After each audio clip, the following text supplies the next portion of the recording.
Yes, mga kaibigan, mga kapuso, mga kapamilya at sa lahat na may mga pamilya, yan ang sitwasyon ngayon dito sa Ruas Boulevard. Ang halos lahat ng sasakyan, sinakyan ng ating mga kapatid na Iglesia ni Cristo ay napakahaba pula po yan mula sa Ruas Boulevard hanggang Buendia na po yan ang magkabilang panig na mga nakaparada ng mga sasakyan hanggang dito yan sa Buendia. Kung nakikita mo yung may mga bus at may mga van, iba't ibang sasakyan, ayan po ay sinakyan ng mga nagrally laban sa korupsyon dito sa Metro Manila.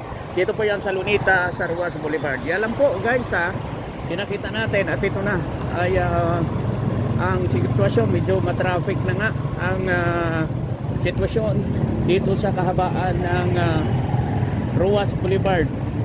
Ayan, napakarami po yung mga sasakyan.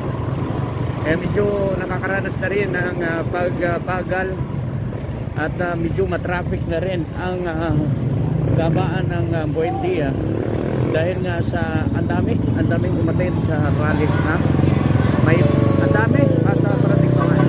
Ayan lang muna, maraming salamat po. Yes, update lang po natin yan sa nangyayari sa Ruas.